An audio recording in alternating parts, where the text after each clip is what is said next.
વિદ્યાર્થી મિત્રો, અહીંયા જો ઉદાહરણ 1.8 ની વાત કરવાના છીએ. ઉદાહરણ 1.8 માં એવું કીધું છે, એક ઇલેક્ટ્રોન 2 ગુણ્યા 10⁴ ન્યૂટન પર કુલમના નિયમિત વિદ્યુત ક્ષેત્રમાં 1.5 સેન્ટીમીટર જેટલા અંતરનું પતન પામે છે. એ આકૃતિ એમાં દર્શાવ્યું છે.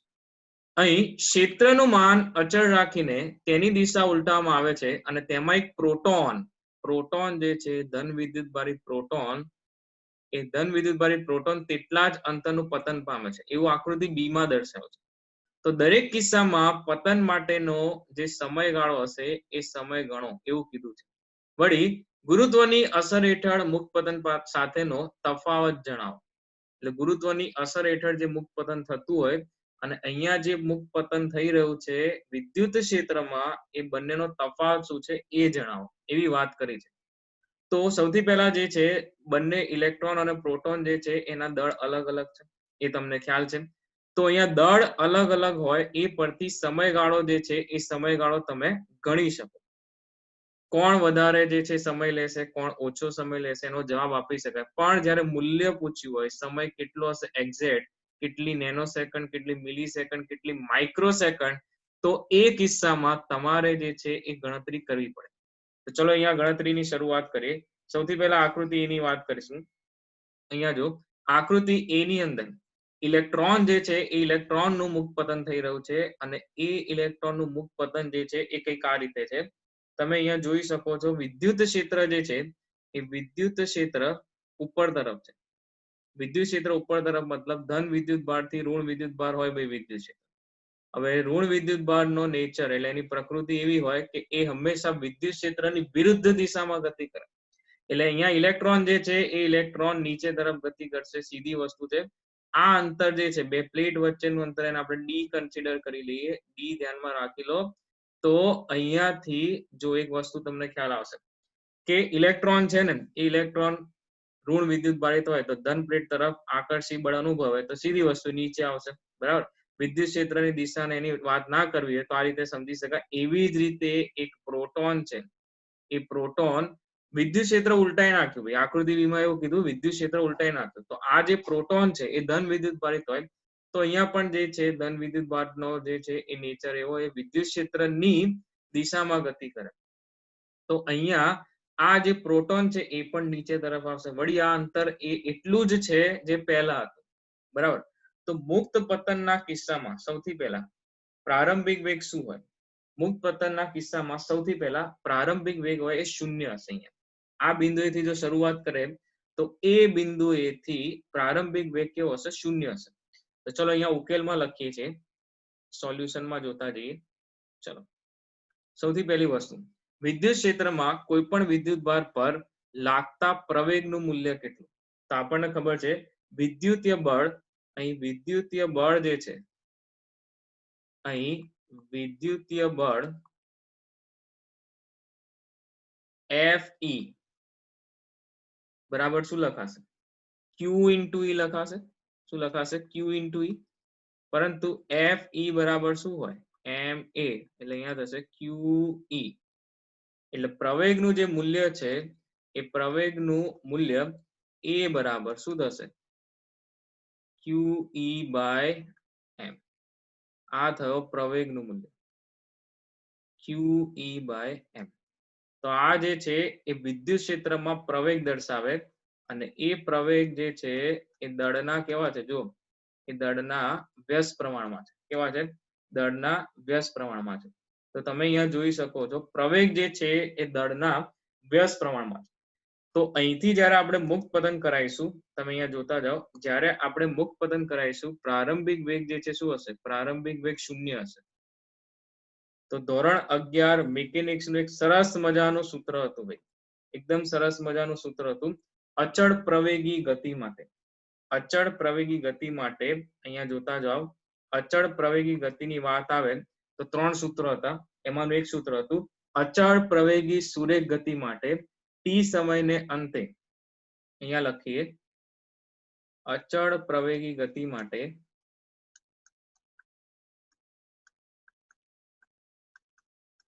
ધારો કે અહીંયાથી અહીંયા પહોંચવા માટેનો સમયગાળો કેટલો છે? ટી છે. ટી સમયને અંતે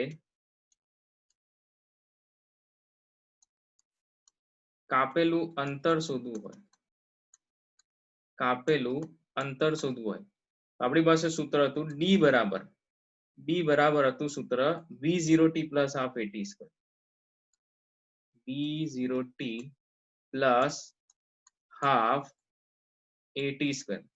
હવે ડી જે છે એઝ ઇટ ઇઝ, પણ પ્રારંભિક વેગ શૂન્ય હોય ત્યાં સૂત્ર મળશે હાફ એટી સ્ક્વેર, બરાબર છે, કારણ કે v0 શું થશે, v0 બરાબર 0 થાય. હવે અહીંયા સમજતા જાઓ કે આપણે સમયગાળો શોધવાનો છે. શું શોધવાનો છે? સમયગાળો. તો ટી સ્ક્વેર બરાબર શું થશે? 2d ના છેદમાં a. હવે ટી બરાબર અહીંયા જો કે ટી બરાબર શું થશે, તો કે ટી બરાબર અંડર રૂટ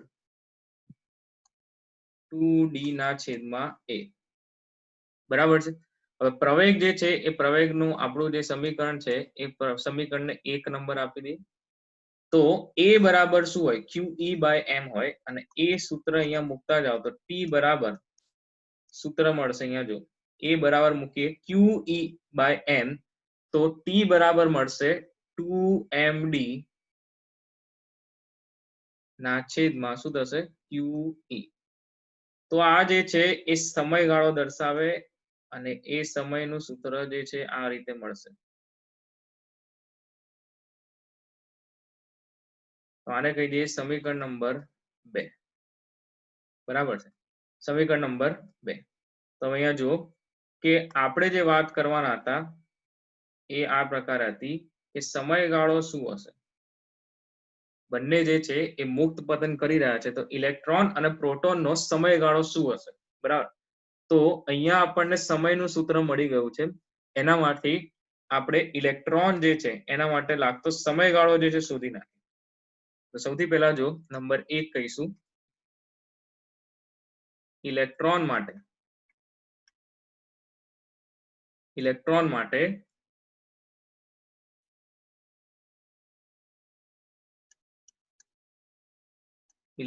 માટે ટી ઓફ ઈ કહીશું. શું થશે? ટી ઓફ ઈ બરાબર અંડર રૂટમાં 2me ડી ના છેદમાં શું થશે? ઈ ઇન્ટુ કેપિટલ ઈ, ઇલેક્ટ્રોન પરનો વિદ્યુત ભાર. તો આ જે સૂત્ર છે અહીંયા જો કે અંડર રૂટની અંદર કિંમતો મૂકવી પડશે. તો ઇલેક્ટ્રોનનું દળ જે છે એ 9.11 ગુણ્યા 10 ની માઇનસ 31 ઘાત કેજી. તો અહીંયા 2 ઇન્ટુ 9.11 ગુણ્યા 10 ની માઇનસ 31 ઘાત કેજી. અંતર જે છે ડી કેટલો હશે જો અહીંયાથી મુક્ત પતન પામે છે તો કેટલા અંતરેથી? 1.5 સેન્ટીમીટરના અંતરેથી. તેને આપણે મીટરમાં લખીશું તો શું થશે? 0.015, બરાબર. શું થશે? 0.015 છેદમાં જે છે એ વિદ્યુત ભાર ઇલેક્ટ્રોન પરનો 1.6 ગુણ્યા 10 ની માઇનસ 19 ઘાત કુલમ ઇન્ટુ વિદ્યુત ક્ષેત્રનું મૂલ્ય તમે જો રકમમાં કેટલું આપે છે? 2 ગુણ્યા 10 ની 4 ઘાત. તો અહીંયા જે છે એ વર્ગમૂળ કરતા બે વસ્તુ ધ્યાન રાખવી પડશે. સૌથી પહેલા કે વર્ગમૂળની અંદર હંમેશા બેકી ઘાત હોય તો એનો જવાબ જે છે તમારે કાઢવો શક્ય બનશે, બરાબર. તો 10 ની ઘાત જે છે સૌથી પહેલા તમારે બેકી ઘાતમાં ફેરવી નાખવાની, અને સાદુરૂપ આપતા અહીંયા જવાબ મળશે 2.92 ગુણ્યા 10 ની માઇનસ 9 સેકન્ડ. કેટલો મળશે જવાબ? 2.92 ગુણ્યા 10 ની માઇનસ 9 સેકન્ડ. એટલે આને લખાશે 2.92 કેટલી સેકન્ડ? Nano second. કેટલી થાય? નેનો સેકન્ડ થાય. ચલો, એવી જ રીતે પ્રોટોન માટે વાત કરીએ. નંબર 2,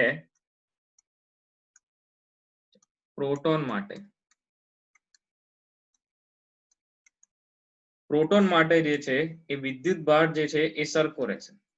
તો બદલાશે શું? બદલાશે એનું દળ. તો ટીપી પ્રોટોન માટે અહીંયા આવશે 2mp ઇન્ટુ ડી ના છેદમાં E ઇન્ટુ કેપિટલ E એટલે વિદ્યુત ક્ષેત્ર, બરાબર. તો અહીંયા તમે જોઈ શકો છો કે આ જે છે એ વિદ્યુત ભાર સરખો રહેશે, ખાલી શું બદલાશે? પ્રોટોન નું દળ બદલાશે. ચલો તો અહીંયા કિંમતો મૂકતા જઈએ. 2 ગુણ્યા પ્રોટોન નું દળ, પ્રોટોન નું દળ જે છે એ 1.67 ગુણ્યા 10⁻27 kg હોય છે, તો આપણે એપ્રોક્સિમેટ 1.7 લઈ લઈએ ગુણ્યા 10⁻27 kg ગુણ્યા અંતર ફરી 0.015, 1.5 સેન્ટીમીટર જે છે એને મીટરમાં ફેરવી નાખશું એટલે 0.015 ના છેદમાં 1.6 ગુણ્યા 10⁻19 ઇન્ટુ વિદ્યુત ક્ષેત્ર 2 ગુણ્યા 10⁴, બરાબર છે. તો અહીંયા પણ વર્ગમૂળ છે, વર્ગમૂળમાં 10 જે છે એ બેકી હોવી જોઈએ, તો જ વર્ગમૂળની બહાર તમે એને કાઢી શકશો. તો અહીંયા પ્રોટોન દ્વારા જે લાગતો સમયગાળો છે એ સમયગાળો તમને મળશે અહીંયાથી સાદુરૂપ આપતા 1.26 ગુણ્યા 10⁻7 સેકન્ડ. કેટલો મળશે? 1.26 ગુણ્યા 10⁻7 સેકન્ડ. તો પ્રોટોન માટે જે લાગતો સમયગાળો છે એ સમયગાળો જે છે તમને મળશે આ રીતે, માઇક્રો સેકન્ડમાં ફેરવી નાખ્યા આપણે તો સમયગાળો મળે, અથવા અહીંયા નેનો સેકન્ડ છે તો નેનો સેકન્ડમાં ફેરવી નાખે 126 ગુણ્યા 10 કેટલી ઘાત થશે? -9 second. In short 126 nano second, બરાબર. તો અહીંયા જોઈ શકો છો તમે કે સમીકરણ નંબર આના કહી દે 3, જે ઇલેક્ટ્રોન માટે લાગતો સમયગાળો છે, અને આ જે છે આપણું સમીકરણ નંબર 4, જે પ્રોટોન માટે લાગતો સમયગાળો છે. ખ્યાલ આવી ગયો? તો અહીંયા એક વસ્તુ નોંધો તમે, ઇલેક્ટ્રોન માટે જે લાગતો સમયગાળો છે એ 2.92 નેનો સેકન્ડ છે, જ્યારે પ્રોટોન માટે લાગતો સમયગાળો જે છે એ 126 નેનો સેકન્ડ છે. તો તમે જોઈ શકો છો અહીંયા જે છે ફરક જે છે એ બંનેના દળ પર આધારિત છે, કારણ કે સમયગાળો જે છે એ સૂત્રની અંદર જો ટી ચલે શું છે? √m. બાકી બધું અચળ છે. જો 2 અચળ, ડી અંતર અચળ, વિદ્યુત ભાર, વિદ્યુત ક્ષેત્ર અચળ, નિયમિત વિદ્યુત ક્ષેત્ર છે, ખાલી દળ પર આધારિત છે. તો જેનું દળ વધારે એના માટે સમયગાળો વધારે. આ એક વિપરીત પરિસ્થિતિ થઈ. ગુરુત્વાકર્ષી ક્ષેત્રમાં આપણે એવું નથી જોતા, બરાબર. એની ચર્ચા કરીશું અહીંયા. જો તો સૌથી પહેલા આપણને જે સમય ગણવાનું કીધું હતું એ સમય આપણે શોધી નાખ્યો છે, બરાબર છે. હવે આપણે જે છે અગત્યની નોંધ લખીશું અહીંયાથી. ચલો અહીંયાથી નોંધ લખીએ, અગત્યની નોંધ લખતા જઈએ. સૌથી પહેલી વસ્તુ,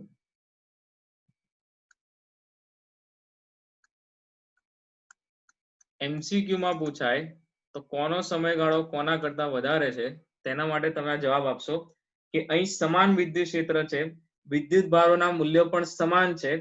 તો આપણને જે છે સૌથી પહેલી વસ્તુ, અહીં વિદ્યુત ક્ષેત્ર અચળ હોવાથી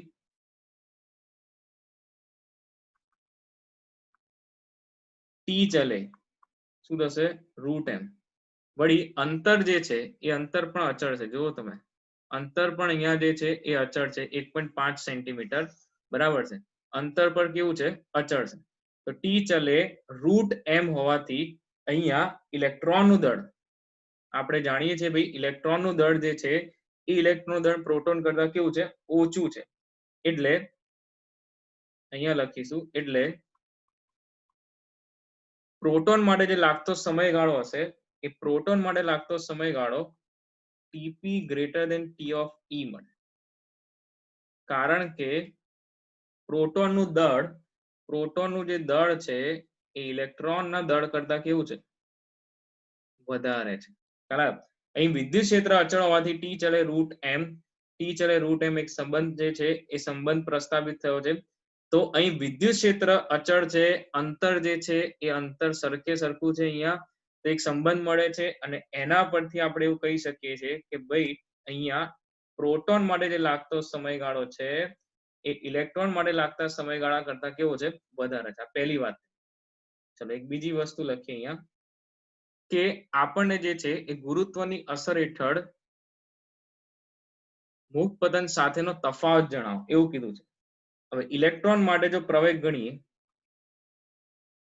ઇલેક્ટ્રોન માટે પ્રવેગ ગણીએ તો એ ઇલેક્ટ્રોન માટેનો પ્રવેગ શું થશે, ઈ બાય ઇલેક્ટ્રોન નું દળ ના છેદમાં ઇલેક્ટ્રોન દળ. અને એવી જ રીતે પ્રોટોન માટેનો પ્રવેગ ગણીએ તો એ થશે પ્રોટોન માટેનો પ્રવેગ ઈ ના છેદમાં mp એટલે પ્રોટોન નું દળ. બરાબર. હવે અહીં એ ચલે 1/m હોવાથી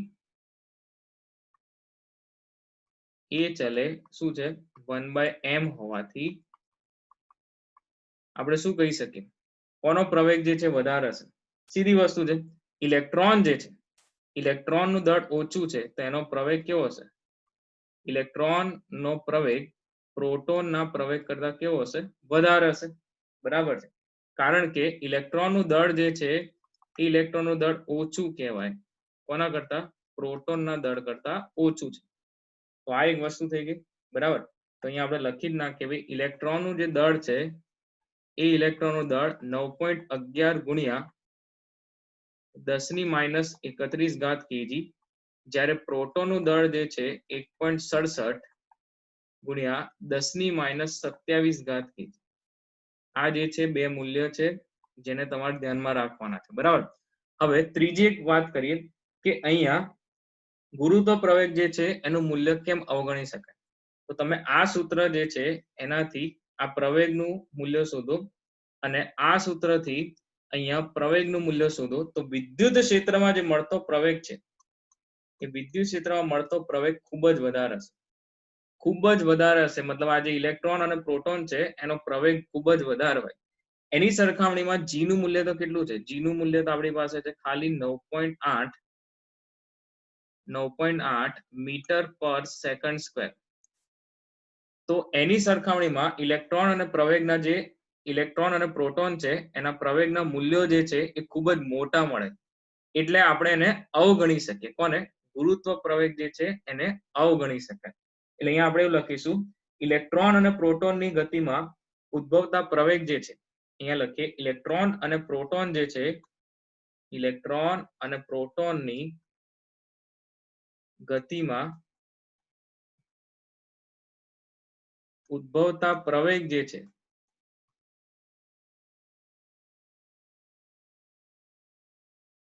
પ્રવેગની સરખામણીમાં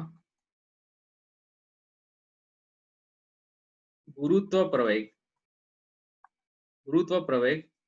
આ રહ્યો જી નું મૂલ્ય, ઇલેક્ટ્રોન અને પ્રોટોનની ગતિમાં ઉદ્ભવતા પ્રવેગની સરખામણીમાં ગુરુત્વ પ્રવેગ જે છે એ જી નું મૂલ્ય, ગુરુત્વ પ્રવેગનું મૂલ્ય અવગણી શકાય તેમ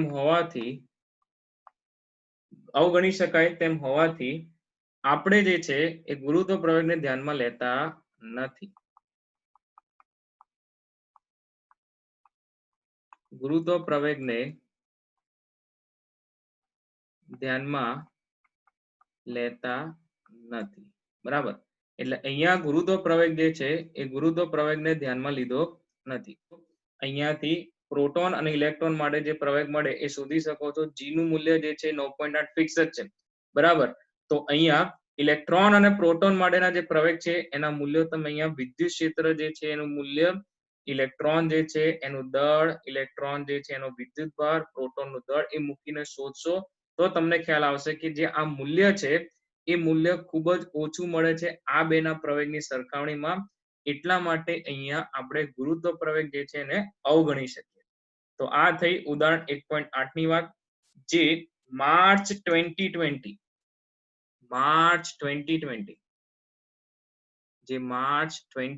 માં પૂછાયો 3 માર્ક્સમાં. બરાબર. તો આ જે છે એ ખાસ અગત્યનો કોન્સેપ્ટ હતો.